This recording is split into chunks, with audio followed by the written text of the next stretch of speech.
it's not my place, right, as a journalist or a poet to be engaged in politics. Historians and commentary editorialists have their place too. George Kennan, of course, wreaked a lot of havoc with his divisive idea after World War II that the domino effect was in play.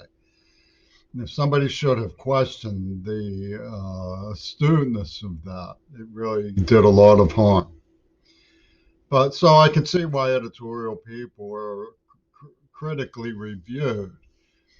But the people in politics ought to be more astute. They ought to have a higher acumen.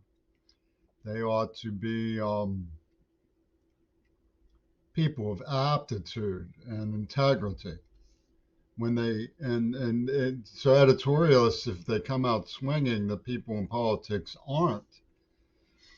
Maybe something's gone wrong on one side or the other that needs to be peer reviewed. So peer review is, of course, the essence of the democratic system. And if the democratic system comes unraveled in front of us all, we're all to blame. Now, I wanted to make a remark about what befell me and the subordinated crowd of Russell Weedsley at Temple University when I was there in 1980-81, about the time when King Crimson Discipline came out. And I was loafing with Tammy Simon over at Swarthmore. What happened was that I was the hated, not the hater.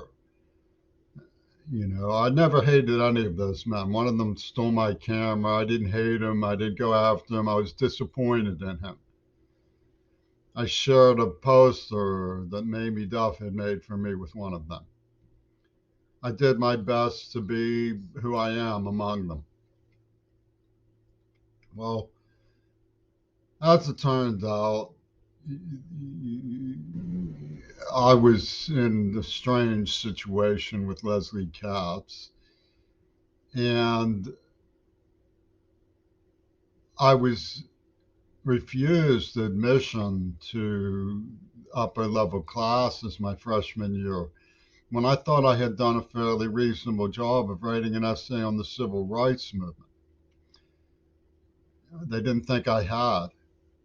You know, I started joking that I guess I uh, petitioned for the right to women to be revoked, which of course I hadn't. But I couldn't understand why they. Well, the American-Israeli crisis would have been very good if I could hear. And I asked, but I couldn't hear anything. The astronomy class might have been okay if I could hear. But I couldn't hear anything. I used my student loan to go up to Goddard. That was when I ran into Carolyn Mann from the Highland Park crowd. That's when I visited Goddard. And I talked to my father occasionally, you know, and I ran over to the C or D wing, B wing, I guess, when the story came over from Daya that John Lennon had um, disappeared, gone away. Whatever happened, because she loved him and she was packing her bags. Her father pleaded with me to reason with her. You know, she was one of the people who was harmed by Lennon's trick. And she's probably taken up with Peter Gabriel towards me. But I was the hated, not the hater. I tried to write a song. It was sort of empty. I mean, but yeah, I was at sea. Why did this happen? And of course, the Philadelphia Inquirer really got my ire because they had a balance with the one bullet outweighing all these musical notes. It was like the Second Amendment outweighing the First Amendment, you know. But Lennon was crazy. I mean, bang bang, silver hammer, I'll never do you no harm. Why didn't they? You know, they made up. You know, my commentary comes down to these days, Putin and Biden and the other people who, just for practical reasons, are bestowed upon them power, would just accept practically that it's their mandate to make peace and get away from the nonsense of the past. We'd get somewhere as a species, and people would go wild when I said things like that back in 1980. One guy was at the jump and holler about the Russians having more oil than us. And he was really at the jump and holler. I mean, he was jumping out of his chair and vowing blood oath never to come back to class and stuff. I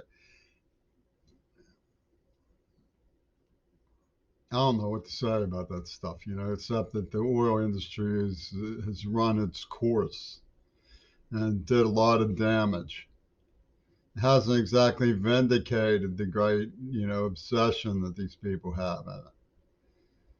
So, you know, well, Russell Weigeley was insightful. He was defensive of the journalistic trade. But, the reason I was able to get a class in the honors department, through which I took the class with Syed Nasser upon every piece, was that, you know, Paul Jackson had let me audit his class. He wanted to give me an A. I said, please don't. It would be a black mark on my record. I was joking. I had straight ups. They were all red, I mean, ha ha ha. I mean, he could have been. I didn't. See, the whole mess was so complicated. I didn't want to take the grades seriously. I just did my best to learn something the way they do at God. Peer review the situation to the best of my level, best of my power, But I went into the honors department. They don't kick you out your first year when you have straight ups, your first semester. And I had Peter Tosh said, well, if you want to be in the honors department, you simply have to have a 3.6 or better. I guess it was. So I handed him my record. He looked it over and he went, for the temerity, that was the word he chose, for the temerity of trying something like this, I'm going to grant you an interview. And by persuading him that I had some loquaciousness when it came to literature and the history of books,